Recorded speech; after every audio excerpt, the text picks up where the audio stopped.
The Jacinto 7 processors provide a wide range of options for storage, from NOR flash over octal or hyperbus interfaces to large managed NAND options including eMMC and UFS or solid-state options over PCIe.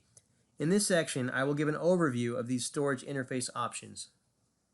All the large NAND-based and solid-state storage controller interface options on Jacinto 7 are on the main domain.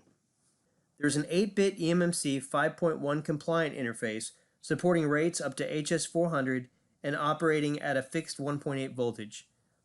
This supports mature eMMC memories which are widely used in automotive.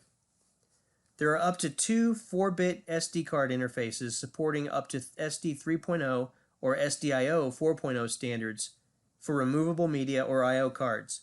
These interfaces can support dynamic voltage change from 3.3 to 1.8 volts for higher bandwidth DDR50 or SDR104 modes. The Universal Flash Storage or UFS interface supports up to UFS 2.1 interface at Gear 3 speed, which is 5.83 gigabit per second.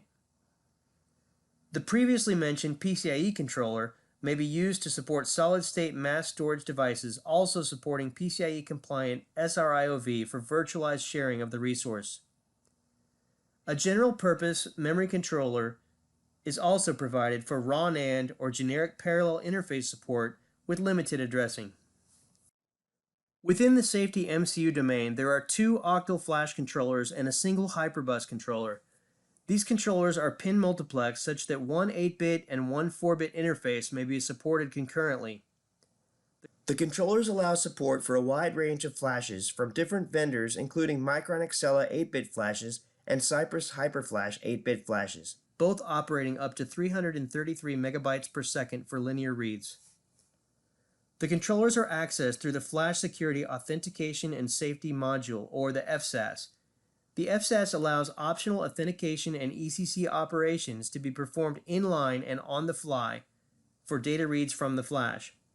This effectively allows these flashes to be used securely and safely while executing code in place for the local R5 core in the safety MCU domain.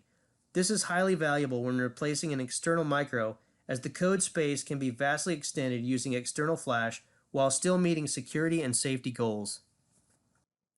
The Jacinto 7 processors provide a wide array of serial ports for communication with various external peripheral devices. In this section, I will give a brief summary of these miscellaneous serial interfaces. A large selection of serial protocols are available on the SoC, in most cases including multiple instances of each within both the main and safety MCU domains.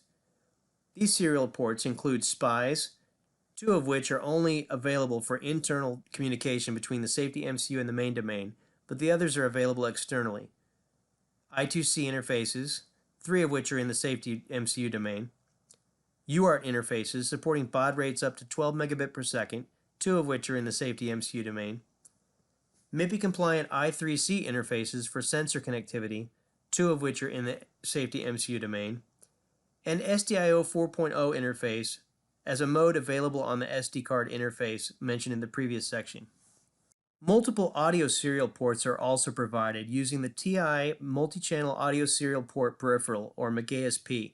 Up to 12 instances are included depending on the device derivative, each having its own transmit and clock domain and up to 16 data serializers depending on pin multiplexing.